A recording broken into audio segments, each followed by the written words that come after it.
Diz assim: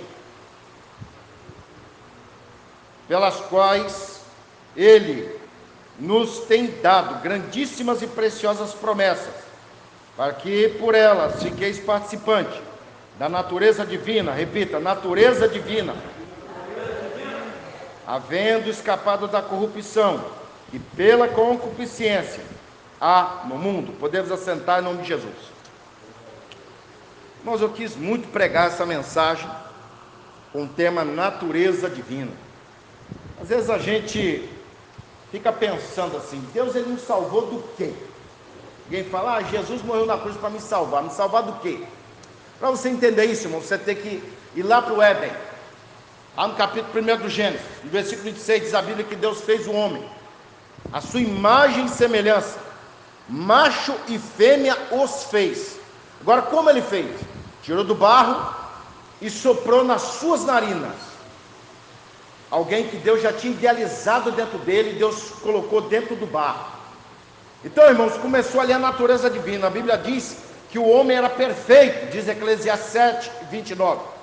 Mas ele buscou muitas invenções.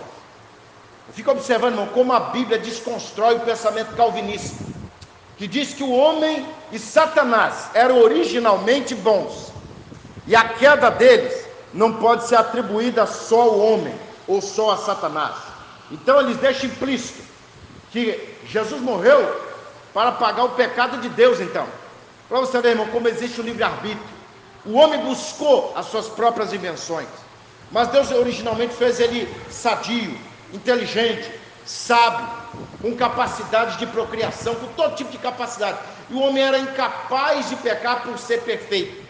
Mas quando ele peca, e é introduzido dentro dele o pecado, a natureza de Satanás, a natureza divina então desaparece desse homem.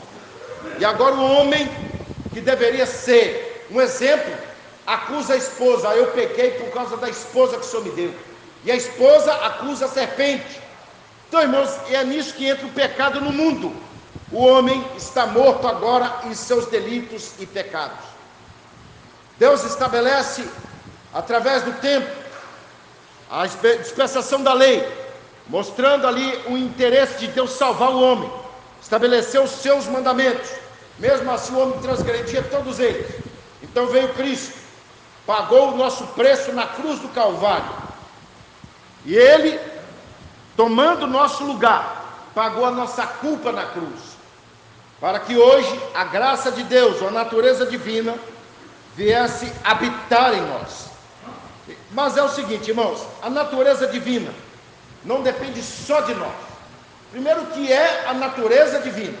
A natureza divina é o Espírito de Deus dentro de nós.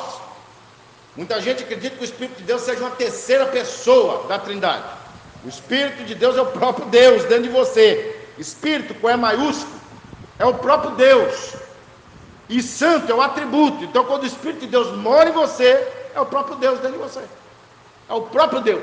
Agora, quando o Espírito do diabo mora em você, o que é que existe em você? Egoísmo, maldade, corrupção, prostituição.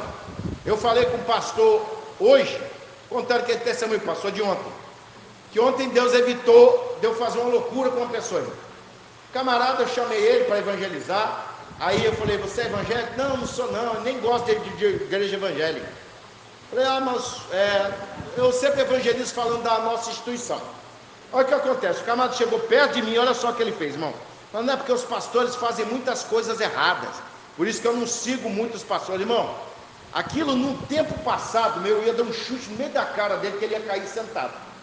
Eu ia olhar para a cara dele e falar assim: você, com toda a sua religiosidade, o que você faz pelo bem do próximo?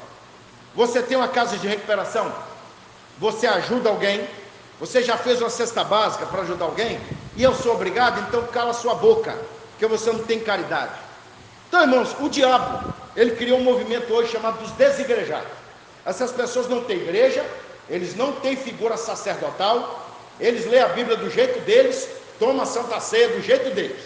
Então o que acontece? Eles se acham muito inteligentes para entender a Bíblia e não entendem nada da Bíblia. Você vai na casa deles agora, eles estão vendo um pregador, daqui a pouco ele cansa de ver aquele pregador, aí acessa o site pornográfico, ouve uma música mundana, bebe, enche a cara e fala: a salvação não é por obra, porque Jesus já pagou o meu pecado. Só que ele não exercita a natureza divina dentro dele. O Espírito Santo, irmão, é como um óleo na vida dele. Ele entra aqui e sai por baixo. O vaso está furado, pastor. E como está furado? Pedro, quando vai falar, irmãos, da natureza divina, Pedro já estava velho. Essa carta, a segunda carta de Pedro, foi escrita mais ou menos entre os anos 59 e os anos 60 depois de Cristo. Pedro vivia as perseguições do governo de Nero. Nero assumiu a vanguarda no mundo a partir do ano 54. Tanto Pedro como Paulo estavam sendo perseguidos. Boa parte dos apóstolos já estavam mortos. E Pedro, escrevendo essa segunda carta da Babilônia, que é lá onde ele estava, ele chega a dizer o seguinte: irmãos, Deus, pelo seu divino poder, ele tem dado tudo no que diz respeito à virtude e à piedade, pelo conhecimento daquele que nos chamou pela sua glória e virtude. O que é que ele está falando? Se você tem a natureza divina, você é chamado por Deus. A graça, pastor, é a porta aberta. A luz ilumina o rosto de alguns, mas alguns viram as costas para essa graça. Outros entram pela porta. Então o que acontece? Pedro está falando daqueles que receberam a Jesus pela fé. E ele está dizendo o seguinte: que entre muitas promessas de Deus, pastor, uma delas é a natureza divina. E sem ela, nós nunca vamos escapar da corrupção do mundo. O que é que Pedro está falando, pastor? Eu, por exemplo, gente, vocês não sabem, mas eu já fui artista, ator, roteirista, desenhista, e eu constantemente sou tentado, irmão, a voltar a ser o que eu era, a ser escritor. Por exemplo, já escrevi série de desenhos animados, desenhos gibi, e novelas. Eu seria roteirista hoje, seria ator se eu não fosse pastor hoje. E constantemente, irmão, historinhas ficam na minha cabeça. Cria essa história. Aí eu olho para uma pessoa, essa pessoa pode ser assim, assim. Cria uma história. E o diabo sabe dessa minha capacidade. Só que eu uso ela para teologia. Entendeu? Uso a minha memorização para memorizar versículos bíblicos. Eu não vou criar, pastor, histórias aonde eu sou um guerreiro, onde eu vou quebrar o braço dos outros, onde eu vou beijar 1000 mulheres. Isso são padrões mundanos. Existem muitos evangélicos, irmão, que entraram nessa de ser crentes moderninhos, e hoje eles estão todos desviados, pastor. Todos desviados.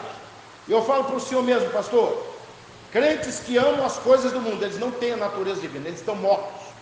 Por isso, pastor, Deus está